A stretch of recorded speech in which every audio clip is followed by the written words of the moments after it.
অন্তর্বর্তী সরকারের প্রধান উপদেষ্টা ডক্টর মোহাম্মদ ইউনূসের যুক্তরাষ্ট্র সফর ঘিরে একদিকে ক্ষোভ, অন্যদিকে অভিবাদনের দৃশ্য দেখা গেছে। ২১ সেপ্টেম্বর সন্ধ্যার পর থেকে জ্যাকসন হাইটসের ডাইভার্সিটি প্লাজার সামনে বিক্ষোভ মিছিল করেছে কার্যক্রম নিষিদ্ধ আওয়ামী লীগের প্রবাসী নেতাকর্মীরা।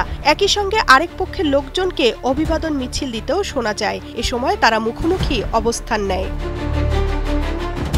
পতনের পর কার্যক্রম নিষিদ্ধ আওয়ামী লীগ নেতাকর্মীরা বিদেশে এখন অতীতের যেকোনো সময়ের চেয়ে বেশি সক্রিয়। তাদের বিরুদ্ধে বিদেশের মাটিতে দেশের ভাবমূর্তি নষ্টের অভিযোগ উঠেছে। এর আগে লন্ডনে তথ্য উপদেষ্টা মাহফুজ আলমের গাড়ি ঘিরেও উত্তেজনা সৃষ্টির অভিযোগ রয়েছে নিষিদ্ধ সংগঠনটির বিরুদ্ধে। নিউ ইয়র্ক কনস্যুলেটে কার্যক্রম নিষিদ্ধ আওয়ামী লীগের হামলার ঘটনায় একাধিক ব্যক্তিকে গ্রেপ্তার করা হয়েছে। বিষয়টি জানিয়েছেন ওয়াশিংটন ডিসির বাংলাদেশ দূতাবাসের প্রেস মিনিস্টার গোলাম মুর্তজা। অপরাধ প্রমাণিত হলে দায়ীদের দেশে ফেরত পাঠাতে পারে দেশটির ইমিগ্রেশন বিভাগ। মোনালিসা হেভি ফ্লো 15 পিস প্যাকেটের সাথে 8 পিসের একটি প্যাকেট একদম ফ্রি। এদিকে প্রধান উপদেষ্টা জাতিসংঘের সাধারণ পরিষদের ৮০তম অধিবেশনে যোগ দিতে যুক্তরাষ্ট্রের নিউ ইয়র্কের উদ্দেশ্যে ঢাকা ত্যাগ করেছেন। রবিবার রাত ১টা ৪০ তাকে বহনকারী বিমানটি হযরত শাহজালাল আন্তর্জাতিক বিমানবন্দর ছেড়ে যায়। ২৬ সেপ্টেম্বর সাধারণ পরিষদের অধিবেশনে ভাষণ দেবেন তিনি।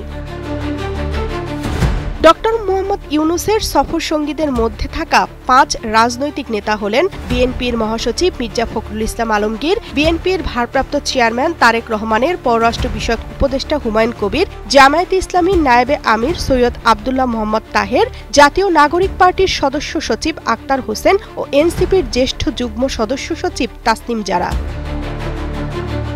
কিন্তু এই সফরে রাজনৈতিক নেতাদের নিয়ে যাওয়ার উদ্দেশ্য কি, সেখানে কি ভূমিকা রাখবেন তারা, আর কেনই বা নির্দিষ্ট ৩টি দলের প্রতিনিধিকেই নিয়ে যাওয়া হচ্ছে, এমন নানা প্রশ্ন সামনে আসছে।